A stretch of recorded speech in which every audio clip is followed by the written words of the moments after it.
నమస్కారం. మీరు చూస్తున్నారు జాబ్స్ అడ్డా తెలుగు. తెలంగాణ ప్రజలకు ముఖ్య గమనిక.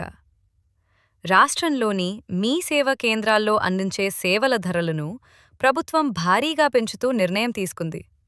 అసలు ఏ సేవలకు ఎంత పెరిగింది? పాత ధరలేంటి? కొత్త ధరలు ఎలా ఉండబోతున్నాయి?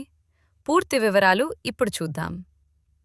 తెలంగాణ ప్రభుత్వం మీ సేవా కేంద్రాల ద్వారా అందించే వివిధ ధృవీకరణ పత్రాలు మరియు ఇతర సేవల ఛార్జీలను సవరించింది.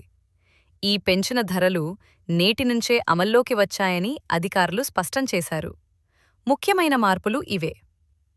కనీస ఛార్జీ. ఇప్పటివరకు కనీస ఛార్జీ రూ. 35 ఉండగా దానిని ఇప్పుడు రూ. 62కు పెంచారు. ఏ కేటగిరీ సేవలు? ఈ సేవలకు ఇకపై రూ. 62 చెల్లించాల్సి ఉంటుంది. బి కేటగిరీ సేవలు. వీటి ధరను రూ. 80గా నిర్ణయించారు. అయితే చాలామందికి వచ్చే సందేహం, ఈ బి కేటగిరీలో ఏమేమి సేవలు ఉంటాయని? సాధారణంగా మనం ఎక్కువగా ఉపయోగించే సేవలే ఇందులో ఉన్నాయి.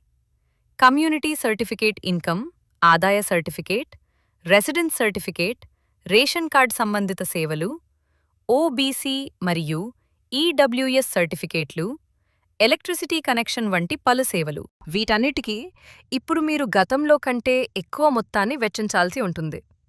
సామాన్యులపై ఈ భారం ఎలా ఉంటుందో వేచి చూడాలి.